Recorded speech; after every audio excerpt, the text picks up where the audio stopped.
So I'm going to start out today.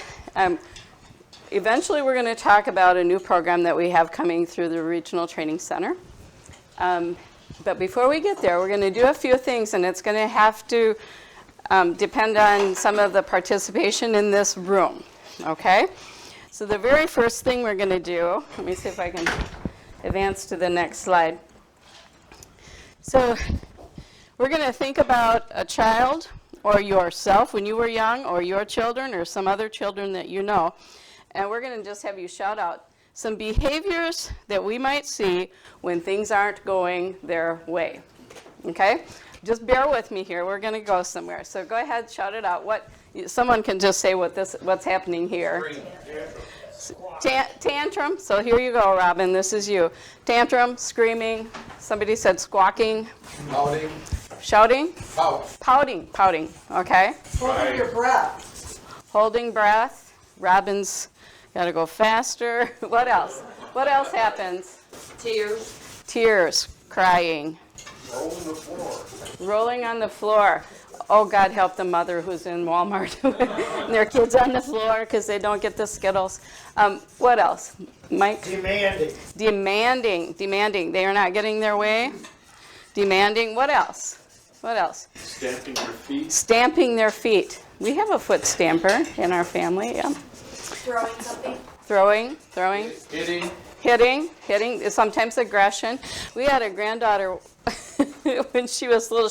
She didn't even speak English yet, and she came out and she tattled on somebody, and she was pointing, she was crying, and then she went like this, and she was singing like somebody pulled my hair. And she had a lot of people who could do that for her. I learned early I hid my mother's cigarette. Okay, so you take things of other people's. Yes. Steal, take things. Shut down. You shut down. Yep. Slam the door.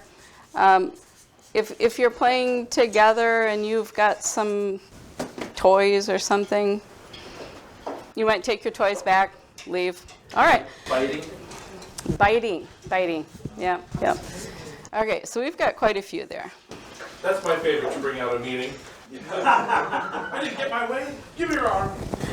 All right, so stay with me here. We're going to go on this little journey here just a little bit. So now we're really talking about moving toward maturity, right?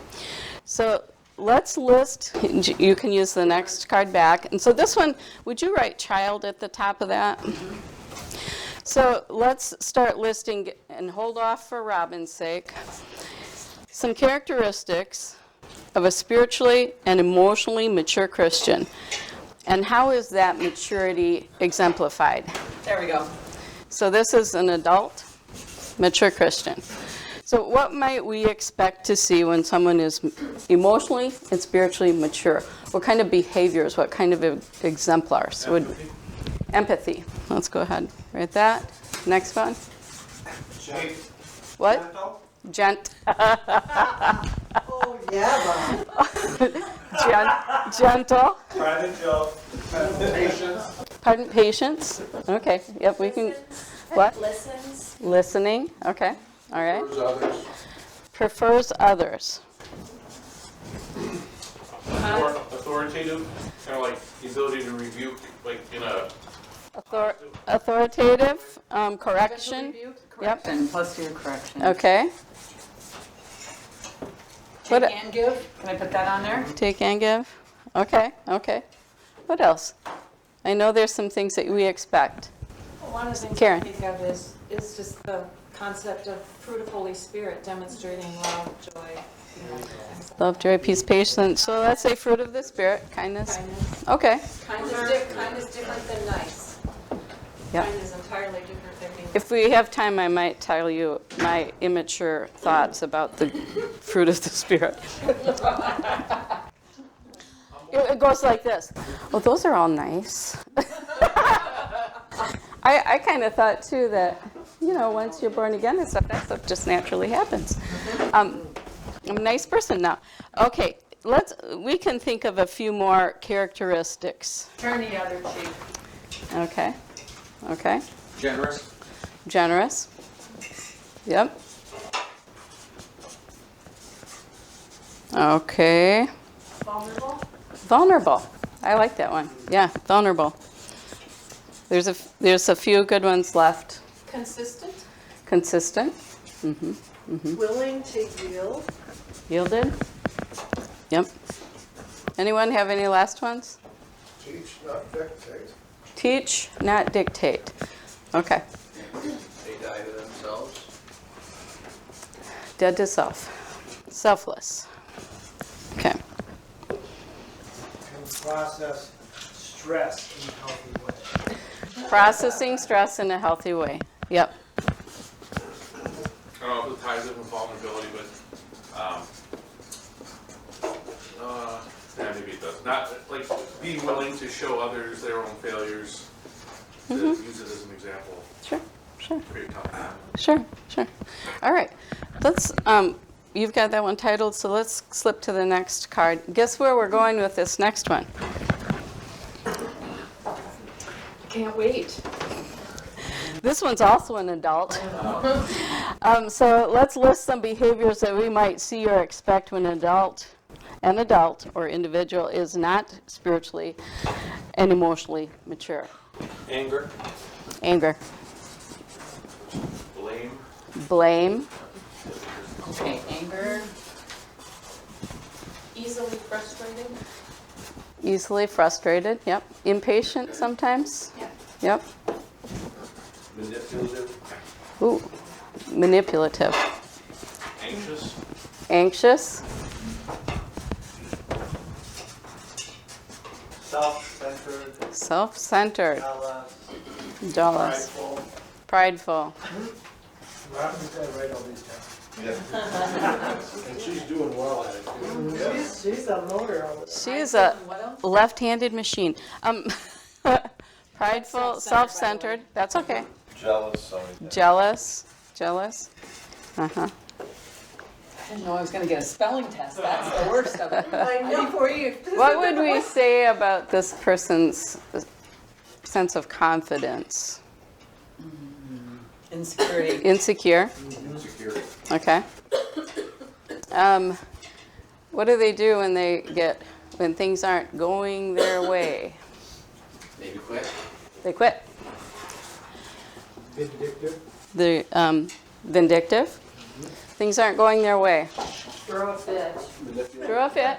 Just Little take the bit of a first card you tantrum. did, put it out there. Bingo, there you are. So if we look here, a child that hasn't reached an age of any form of emotional maturity really just lets it all out. If they have to lay on the floor in Walmart to vent that, they do. But it really isn't much difference if there's an adult that doesn't conquer their emotions and their emotional maturity does not. This might be dressed Grow. up in religion and legalism.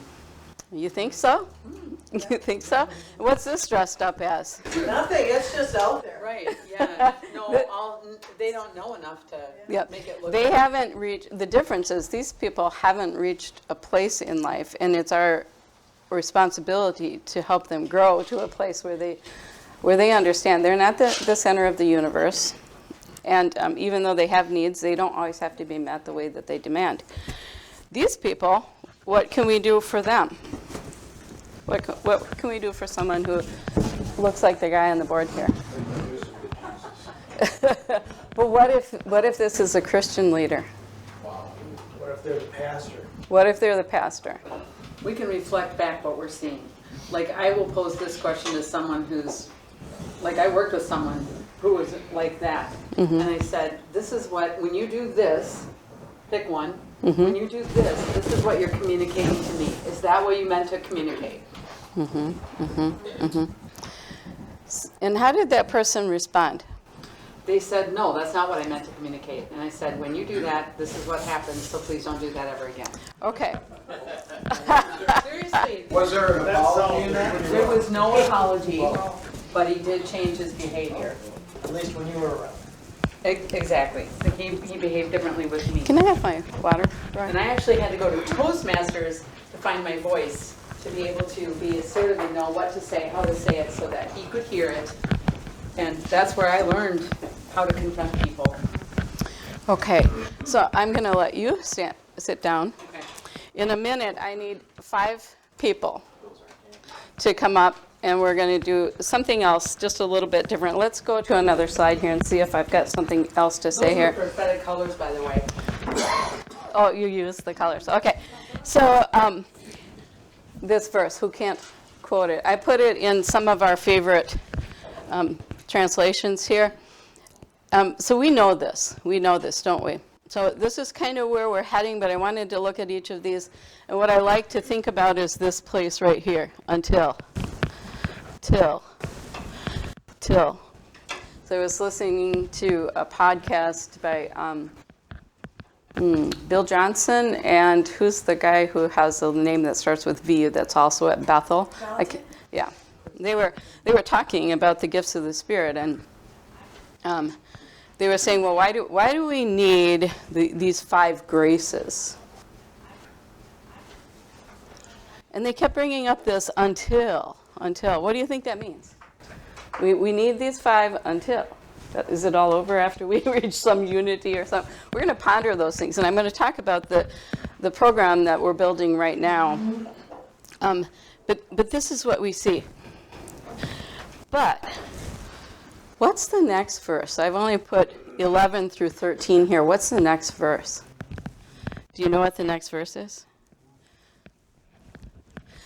Then we will no longer be infants tossed back and forth by the waves and blown here and there by every wind of teaching and by the cunning and craftiness of people and their deceitful scheming. So we have a propensity toward infancy. We have a propensity toward being selfish. And there are other people who love to use that part about us. And there are other people who love to hone in on that and also create situations. So let's just leave this here. Let me look at what my next slide is going to be. I need my 5 people up here now. 5 volunteers. Quick. Come on up. You don't have speaking parts. Okay, you guys are going to make kind of a circle. All right? And some of you will have your back to people in the room. Nope, circle.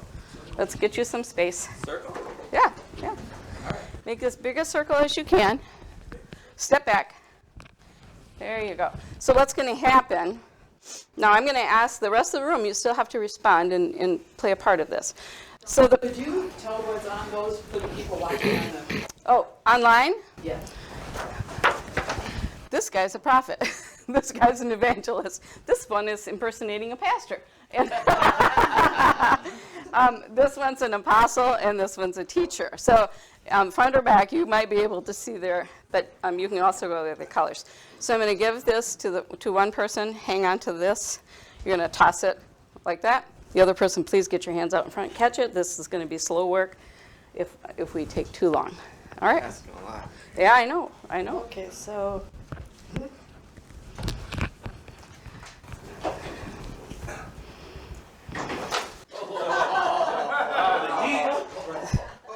You gotta hold on to it. Okay, and take it with both hands. No. Sit. Following directions here. No, you guys. Crisscross. Okay, all right. Okay, now it needs to come back to Rhonda. Okay. Oh, I dropped the ball. Okay, so Rhonda, you need to, so what's going to happen is each person's going to hold it with 2 hands like this, right? Like this? Yeah. And we should have, so I'm going to reposition you. I so wish you guys would not have been handing side to side, but that's okay. We're going to make this work. All right. People in the room. Okay. Let's get you 2 farther apart. All right. So take a step back. All right. In the room, if you can appreciate what's going on, what do you see? Connection. What? In the rope. What do you see going on here? Connection. Okay. Lots of crossover. Okay. Oh. Rhonda's had something. Well, what did he say? I see that they can cross lines, meaning that an evangelist can actually maybe be a So I'm going to give you, pastor and a, so how is this? Ultimately all tied together. And then this Or they hand can- goes here. or There you go. okay. I've got to get out of the middle. A little bit of confusion. Okay, so yeah, maybe we're starting out with some confusion, but it's okay. Really, what's happening? What's happened? They've each joined in something, and they are what? Connected. They're connected. Maybe in an odd way, but that's okay. We can do this over again and do better next time. Okay, so let's have Josh. I'm going to have you take a step back. No one else move. You take a step back. Holding this? Yeah, yeah. Take another step back. All right. So now what do you, okay, you know that we've got the fivefold out here. What do you see happening here? Jeff, what do you see happening? Well, he's connected, he's still staying connected, and they're preventing him from getting out of balance. Okay. Imbalance. You see imbalance? Strain on the others. Yeah, yeah. You are putting tension on the rest of the group, right? So what is somebody who is kind of like, you're going way out here, if you're one of the fivefold? What does that mean? Imbalance. All right. Don, I'm glad you're here because I want to also to talk to you. Trying to, I see there's somebody coming this way, trying to pull other people within the thought process that person has. Okay, kind of dragging somebody forward. So, Josh, I'm going to have you go back to the circle and let everybody else have their rope back. Apostle, I'm going to have you let go with one hand, turn around backwards, start doing some other stuff. What do you see happening here? She's out of line. What's happening here? What? Going their own way. Yep. What else? What else might be? On the other graces. Strain on the other graces. Okay. Leaving the others behind. Trying to be connected. Yeah. Rhonda, how do you feel about having your next door neighbor backwards and only hanging out with one hand? Well, I think that I don't know, I just feel like she's been distracted by something that takes away from the whole of us. Okay. All right. So let's have you come back into the circle with both hands. What else can we have? Okay. So Roy, we're going to have you just let go with both hands. Just drop it. Okay. Yep. Now what? Now what do we see happening? Disconnected. We have complete disconnection, right? What does this mean for the fivefold? Incomplete. It's incomplete, but what else? What's happened to the poor pastor over there? There's some slack that needs to be picked up by everybody else. Okay. And it actually loosens the connection that I have. Yeah, you really lost connection. What would happen if two people let go? We're going to have you guys get all back in formation in a minute. So all we have left is the prophet and the teacher. What do you think about that? That's happened before. All the time, right? All right. So let's rethrow. Let's rethrow the ball. It's totally unfunctional. Okay. So just let go. Oh. We'll start over again. Creates confusion in the others of how tight they should hold their string or they should. Yeah. Well, and So it drew my attention away from maybe what I'm supposed to be doing, wondering what she's doing, you know? all right. I'm going to have you. You know what's interesting is when one person moves it, you can feel that tension on Yeah. all of them. Yeah. Okay. Toss across the group. Okay. So you're going to toss across. There you go. Hang on with both hands. I just, So softball league, not for Rhonda. Okay. Be athletic. And not for Roy. And you're going to have to close that loop by sending it back to the first person. And your pastorship is like really coming undone. We're hanging on that thread. Okay. Take a tiny step back. You've got some tension there. Okay. 3 steps to the right. All of us? Everyone, 3 steps to the right. What does that look like to us? What does that look like? It's like a wheel, rolling, synchronized. We'll take one more step to the right. Synchronization. 1 step to the left. All right, now I'm going to have you all together start heading toward the door. Oh. Working together. All right, so yeah, you can see. If everybody's got their fair share. Star David. Yep. It's like the Star of David. So let's talk about that. Come on back here and let's keep your things tight. So first of all of these people here that are represented, of the 5, who's the boss of this group?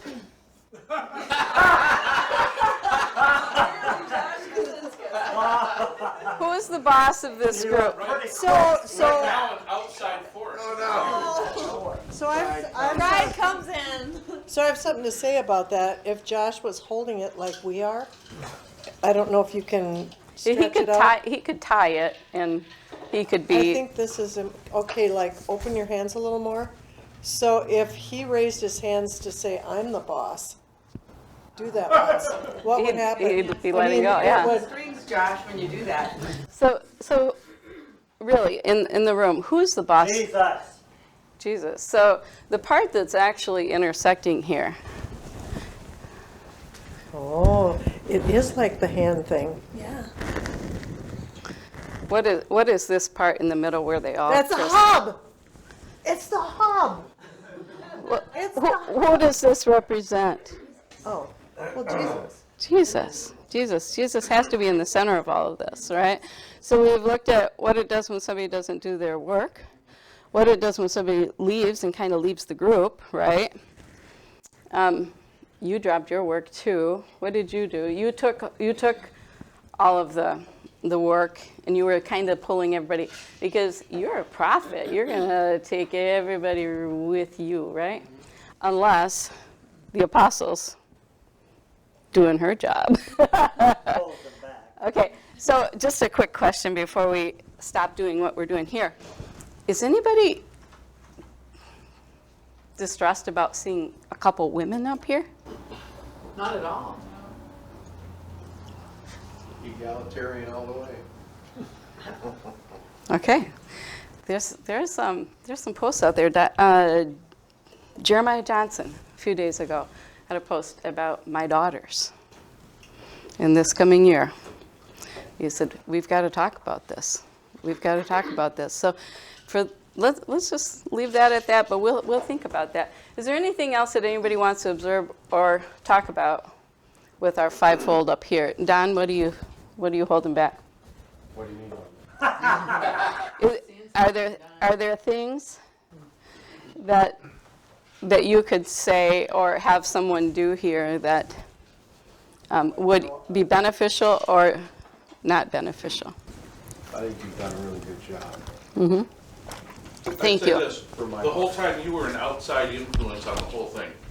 So even though they were all connected and they were moving together, you were outside of it, essentially controlling what they were doing. And I think that exists even in a well-connected organization. There's a lot outside of it that's always going to be pushing it around, trying to make it do what it might not want to do. Excellent. We're going to talk a little bit about that. So you guys can drop here. Wait. Oh, okay.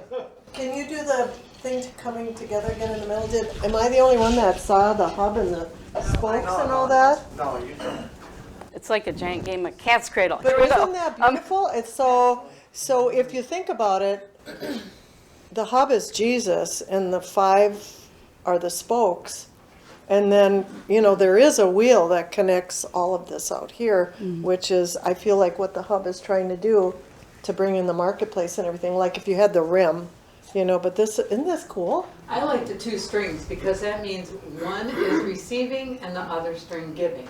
So each one's that's giving good. and taking. Cool. You know, the golden rule for the 5-fold ministry is esteem one another higher than yourselves. That's the Yeah, and okay. that's what makes it. That's the secret sauce.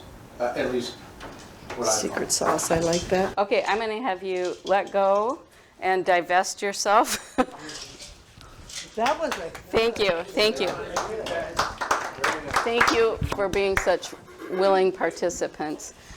Give them to Roy. I have a new little tackle box. I think it's called a file box, but I'm thinking it's a tackle box because we're going fishing.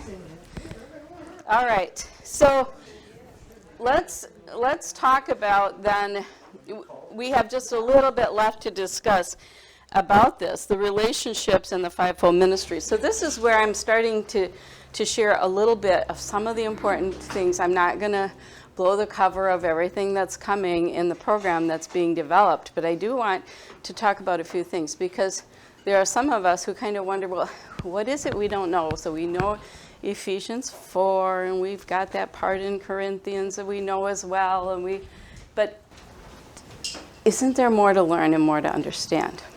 Okay, so we're going to, as a group, that join in this leadership class, and I'll tell you a little bit more about that and what that means for you.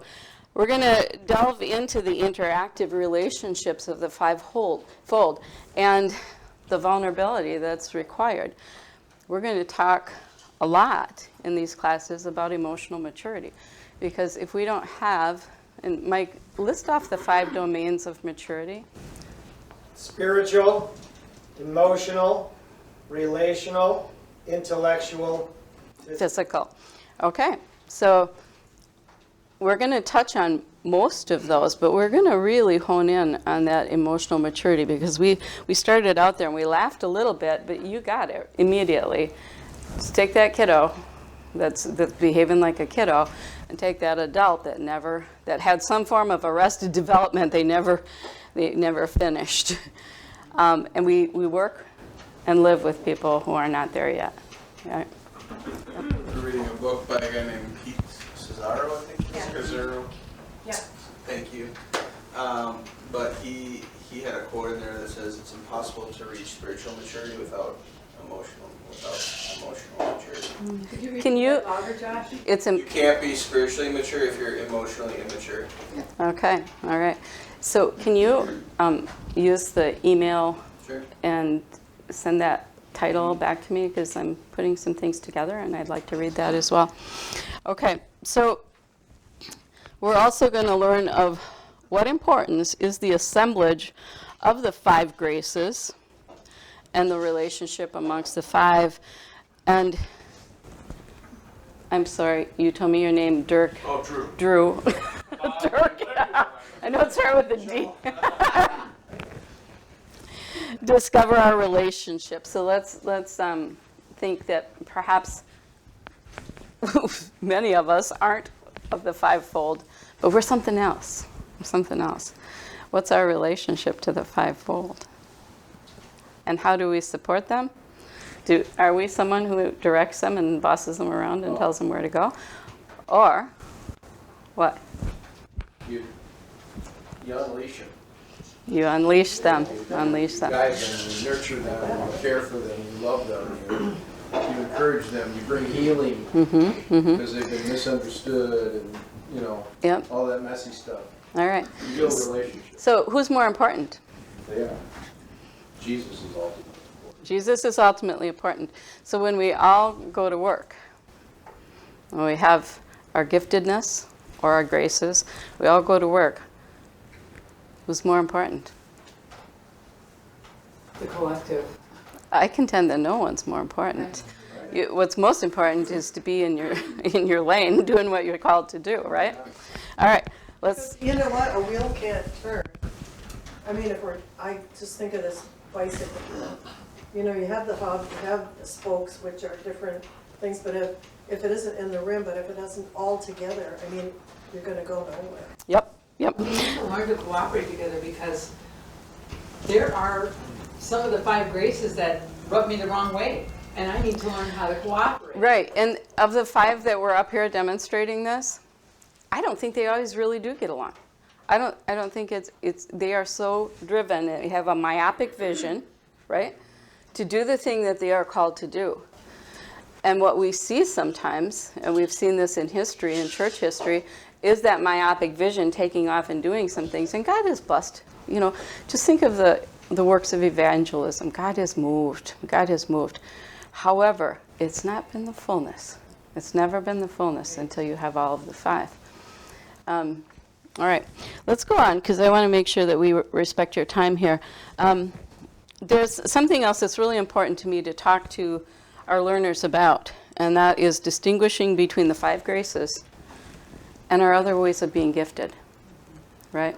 So I have these two lists here, and this is 1 Corinthians. It really does have like the 9 gifts. How many of you think that's it?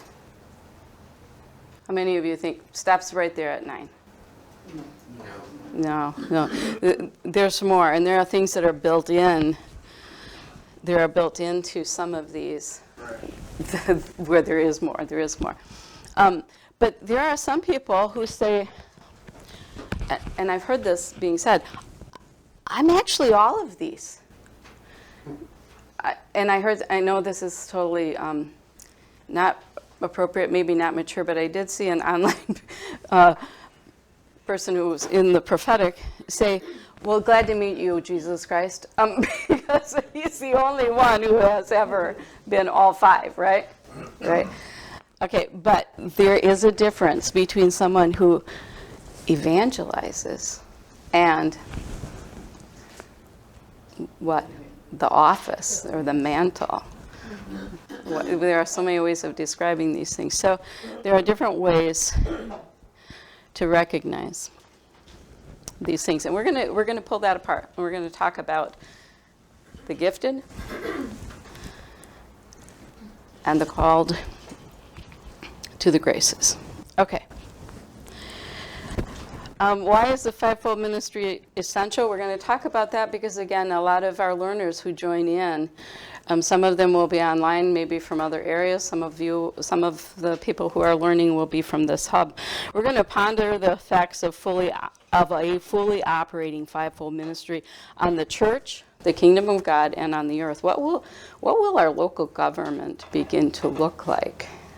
What will our churches begin to look like? What will we see? So let's just ask this question. What outcomes do we expect? Anybody? What can we expect? if we have a fully operational fivefold ministry? What outcomes will we expect to see? We'll expect to see the saints equipped and empowered. We'll expect to see the ecclesia revealing the manifold wisdom of God for themselves and powers in heavenly places. We'll see kingdom authority being released. We'll see binding and loosing taking place on earth that's affecting heaven. Okay. What else? The revival that's coming. Okay. We'll see did you say the binding up of the brokenhearted and setting the captives free? Did you say I did not. Jesus' core mission is that prophesied in Isaiah and then spoken again in Matthew, right? He said it himself. This day, this prophecy has been fulfilled.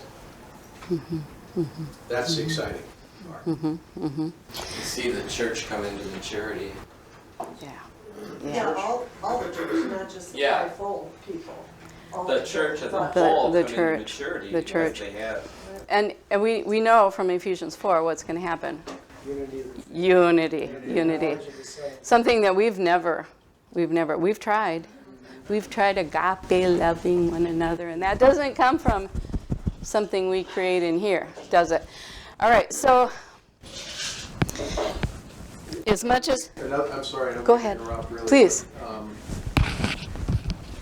the punchline here also could be that the church will build itself up in love. Yeah.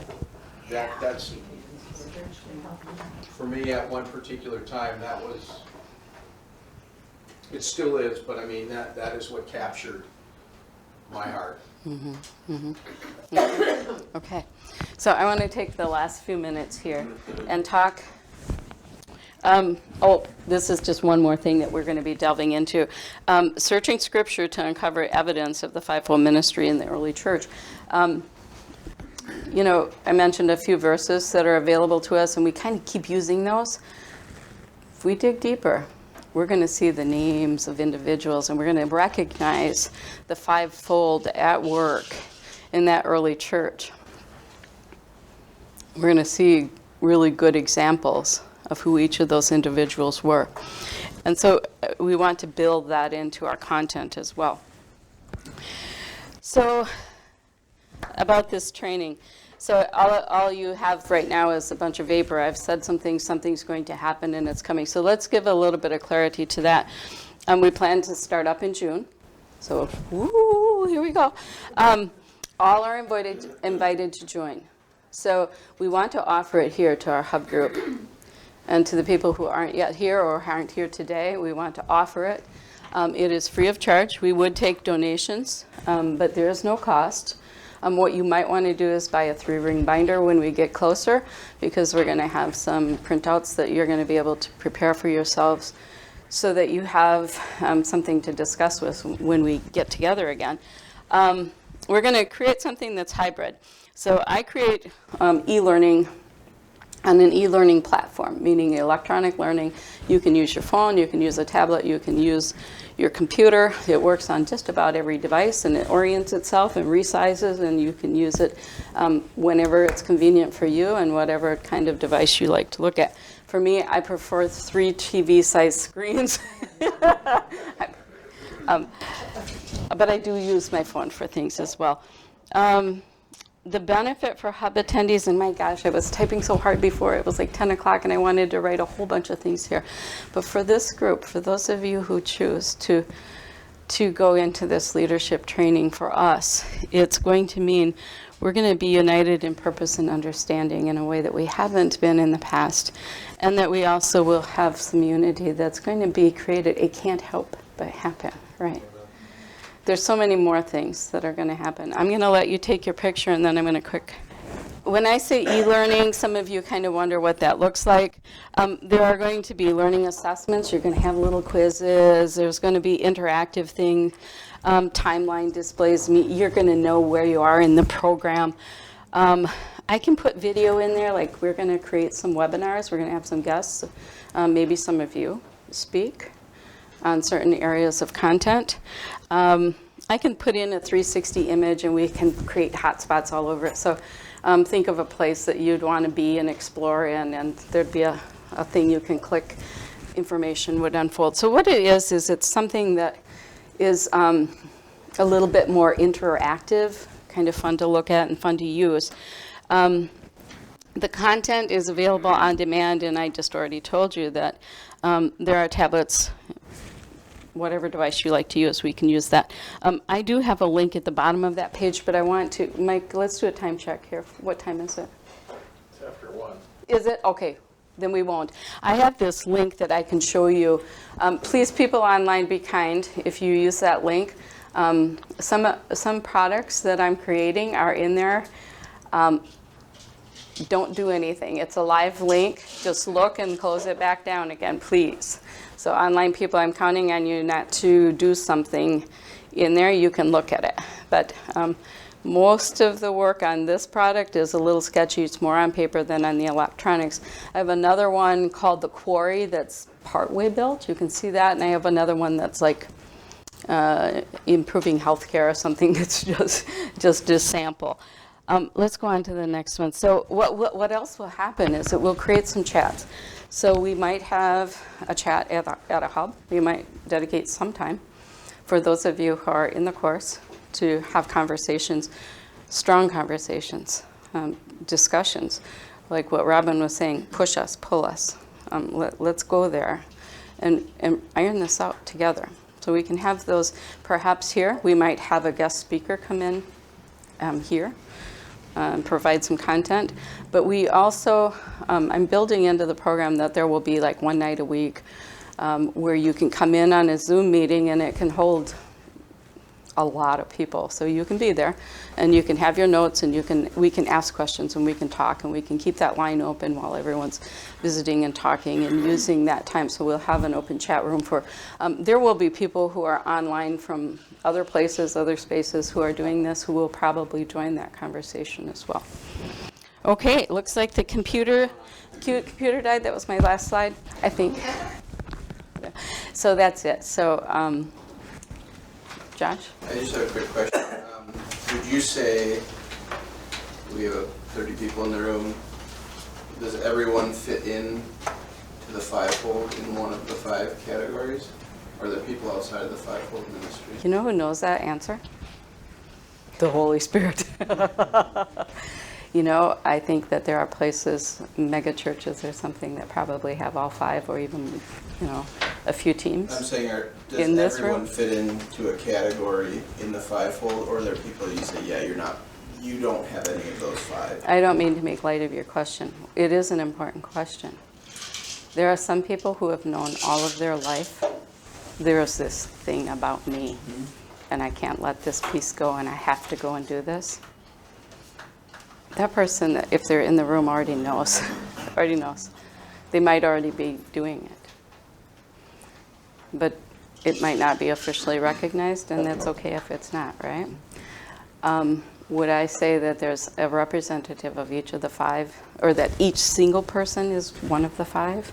No. No. This is a pretty high calling. And Mike, you can agree or disagree with me. It's a high calling. And the people who are one of... Getting a little bit harder. Sorry, one of the five, the people who are one of the five, they do have a, let's call it a region, for lack of a better word. They have a space and a place that they serve. And they might cross paths and intersect. But I don't think it's realistic to think that every single person in here is one of the five. But what I do know is that everyone is gifted, and everyone is called, everyone is chosen, and everyone has a role to play in the fivefold ministry. I hope I said that well. Okay? Any other questions? I think that it will help us to understand those ministries and how to support them and who we are, and how we use our gifts to support rather than distract the fivefold. Like you showed on your display up there, we can either be a hindrance or a help. And I think taking this leadership course will help. I'm also going to say something that I hope doesn't break my friendship with Dawn. She won't say this about herself. She has a doctorate in leadership. She knows what she's talking about when she presents this stuff. She knows how to do this stuff. So I thank you for doing the hard work to get the doctorate, to know how to do this stuff and how to lead it, how to create content and all of that stuff. I appreciate what you've done, Dawn, and what you're doing. So thank you.